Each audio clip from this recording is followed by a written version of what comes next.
Assalamualaikum warahmatullahi wabarakatuh. Selamat pagi, bertemu kembali dengan saya Umi Khadijah. Kali ini saya melanjutkan pertemuan kita yang sebelumnya ya, sampai kita di video pada pertemuan ke-9, yaitu tentang materi strategi dalam e-business.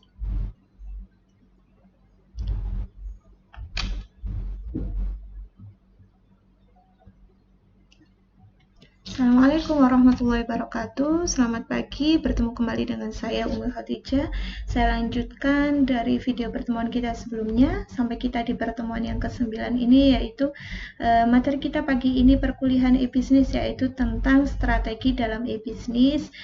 Materinya yaitu tentang formula 40/40, di mana capaian pembelajaran kita adalah mahasiswa dapat menganalisis materi formula 40/40, mahasiswa dapat menggunakan strategi perusahaan, yang terakhir mahasiswa dapat mengkreasikan formula dan menerapkan strategi perusahaan. Jadi formula 40/40 itu berasal dari mana?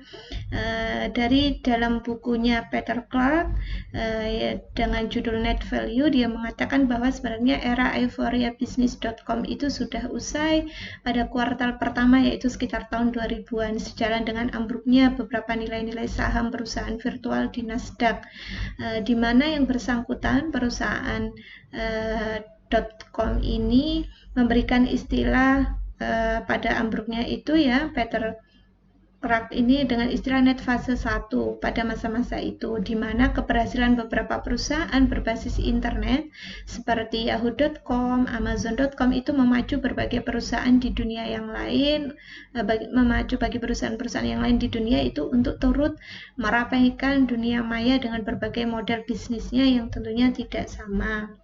Setiap perusahaan memiliki beberapa model bisnis yang nggak sama gitu ya.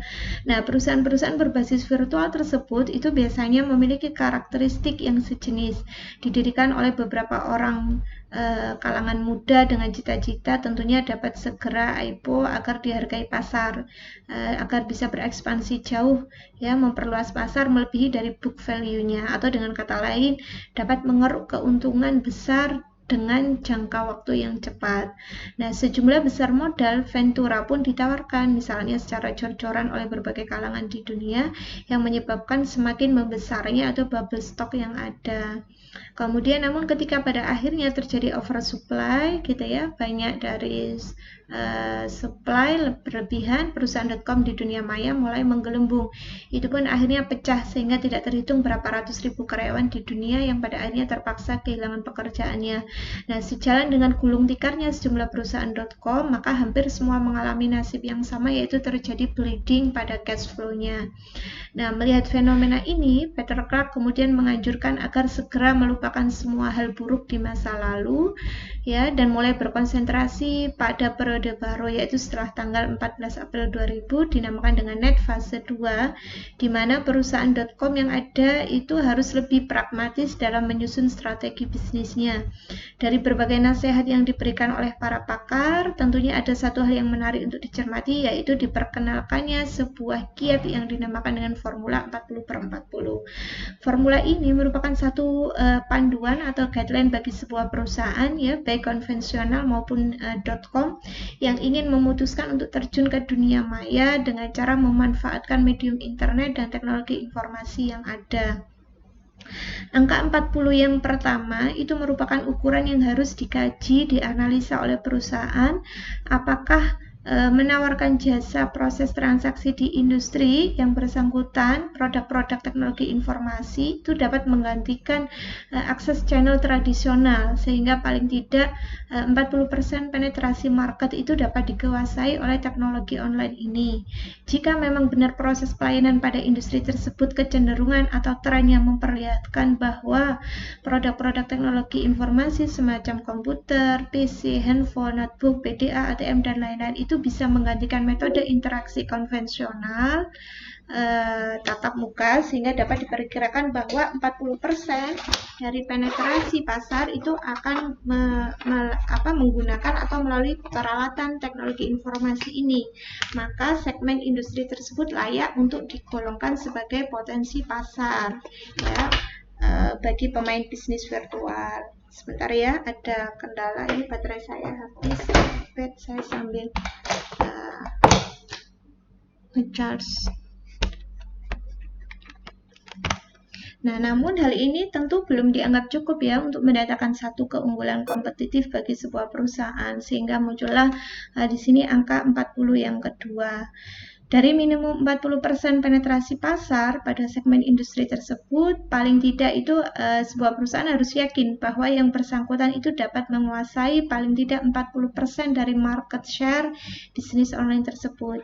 Jika sebuah perusahaan merasa yakin dapat memenuhi kriteria formula 40/40 tersebut, maka perusahaan yang bersangkutan itu dinilai dapat berhasil melakukan bisnis di dunia maya. Maka secara bisnis dan matematis sebenarnya angka minimum yang diharapkan adalah 33,33%, jadi sepertiga dari 100% untuk kedua aspek di atas. Namun dengan menaikkannya menjadi 40%, faktor risiko yang dihadapi akan semakin lebih kecil. Nah, bagi pendatang baru maupun pemain lama, dengan mengembangkan bisnis virtual melalui berbagai macam jenis e-bisnis, misalnya B2B, business to business, atau B2C, business to consumer, jika tidak yakin perusahaan akan dapat memenuhi tuntutan formula 40/40 ini, maka lebih baik perusahaan memikirkan ulang perlu tidaknya menginvestasikan dan mengalokasikan sumber daya finansialnya. Jadi berdasarkan dari Peter Clark ya, dari perusahaannya, strategi perusahaan memasuki net fase 2, di situ dari grafik pie di situ dilihat total demand dan all channelnya dibagi menjadi 2, 60% dan 40%. 40% yang pertama itu tentang critical market ya, penetration tadi pasar, kemudian yang 40% berikutnya yaitu mungkin tentang kunci keberhasilan tentang presentasi online share tadi ya, komen. Nah, nanti yang 40% itu bisa dibagi lagi menjadi 16% dan 24% berdasarkan dari penelitian Peter Clark tadi. Nah, setelah peristiwa ambruknya nilai saham perusahaan.com di kuartal pertama tahun 2000, maka para praktisi bisnis dan akademisi mulai cooling down, kemudian mulai mengkaji lagi secara seksama penyebab dari kejatuhan bisnisnya .com tadi. Sebagian pakar mengatakan bahwa eksistensi bubble stock yang telah diperkenalkan sebelumnya itu memang benar-benar ada. Sementara beberapa pakar lainnya mengatakan bahwa euforia munculnya bisnis berbasis virtual itu banyak dilakukan oleh para pemain tadi kalangan muda yang sebenarnya mayoritas mereka itu belum sungguh-sungguh menguasai behavior atau karakteristik pelaku atau karakteristik dari pelanggannya ya, karakteristik dari arena bisnis yang baru itu di dunia maya. Sehingga setelah mempelajari peristiwa yang telah berlalu tersebut, ada baiknya perusahaan itu menyusun kembali satu strategi baru agar sejarah buruk yang tadi itu tidak terulang lagi. Salah satu teori yang baik untuk diikuti adalah yang diperkenalkan oleh Peter Clark dalam bukunya yang berjudul Net Value. Nanti coba dibaca ya. Bukunya itu ada e-booknya, di mana Clark di sini membagi era perkembangan bisnis.com itu menjadi dua, yaitu sebelum kejatuhan saham-saham teknologi di Nasdaq dan diistilahkan dengan net fase 1, dan periode setelahnya ya sampai saat ini yaitu di net fase kedua. Esensi dari kedua masa ini adalah bahwa jika pada net fase 1 para pemain tadi berusaha untuk melakukan suatu aktivitas bisnis di dunia maya untuk menghasilkan keuntungan yang teramat sangat besar dalam waktu yang cepat, menurutnya sudah saatnya melupakan mimpi-mimpi itu ya, karena tidak ada satu proses yang instan cepat dengan mendapatkan profit keuntungan yang besar tentunya. Nah, net fase 2 itu lebih menekankan pada cara bagaimana perusahaan bisa melakukan bisnis di dunia maya lebih pragmatis dan aman. Karena ketika kita sudah menggunakan teknologi informasi dan telekomunikasi itu istilahnya perusahaan itu sudah investasi dengan biaya yang mahal ya, maka resikonya juga harus diperhatikan. Saya akhiri pertemuan kita pada video kali ini. Mungkin kalau ada yang belum paham mau ditanyakan, bisa ditanyakan di grup WA kelas atau bisa langsung bertanya di LMS Learning Management System kita spada.umg.ac.id. Di situ bisa meninggalkan pertanyaan di kolom komen dari pertemuan keberapa itu, atau langsung ke menu message atau chat di Spada. Saya akhiri, mohon maaf kalau ada kesalahan. Assalamualaikum warahmatullahi wabarakatuh.